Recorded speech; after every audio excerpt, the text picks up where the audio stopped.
et bienvenue. Aujourd'hui, une pastille sur l'idée du travail sur soi. Je souhaitais apporter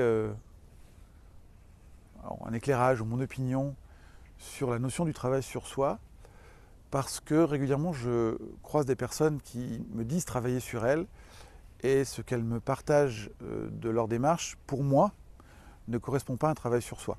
Alors je dis bien pour moi et peut-être que pour d'autres comme pour vous, ce que je vais décrire, c'est vraiment un travail sur soi.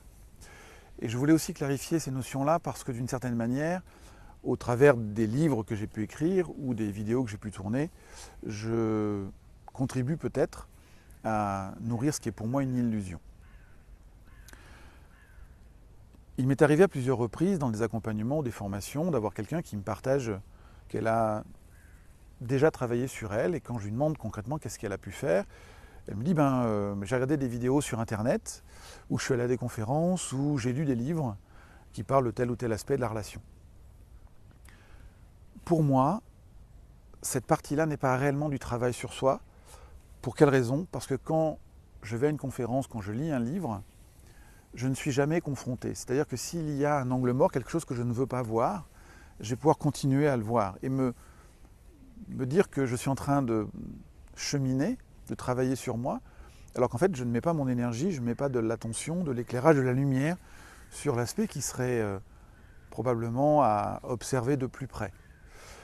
Alors, bien sûr que je considère que les vidéos sont intéressantes, sinon je n'en ferai pas, que les livres peuvent être aidants, sinon je n'en écrirai pas, que les conférences sont peut-être intéressantes, sinon pareil je n'en ferai pas. Pour moi, je les vois plus comme des endroits de prise de conscience pour démarrer quelque chose. Et dans mon idée, le travail sur soi, ça passe par un tiers. Donc soit un tiers formateur, soit un tiers praticien en relation d'aide, soit un tiers thérapeute ou coach, mais quelqu'un qui va travailler avec moi sur ma problématique et qui va être capable de me renvoyer notamment un effet miroir sur ce qu'il perçoit de moi et peut-être justement sur ces fameux angles morts. C'est un peu comme dans votre voiture, hein. Vous conduisez, vous voyez la route de devant, vous avez quelques rétros qui vous indiquent ce qui se passe derrière, mais il y a plein d'aspects de votre voiture que vous ne voyez pas. Et peut-être qu'un passager à l'avant ou à l'arrière, lui, peut vous montrer quelque chose ou vous partager quelque chose que vous ne voyez pas. Donc pour moi, le travail, ça passe par ce tiers-là, d'abord pour cet effet miroir-là. Qu'est-ce que l'autre voit de moi que moi je ne vois pas? Et il me vient en tête là un proverbe qui dit que plutôt que de maudire l'obscurité, l'idée c'est d'allumer la lumière.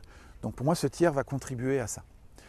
Et puis, l'autre chose que ce tiers peut apporter, c'est ses propres pratiques, que ce soit de l'hypnose, de la biodynamique, de la PNL, du Reiki ou n'importe quelle autre approche, c'est-à-dire des processus qui vont nous aider à transformer.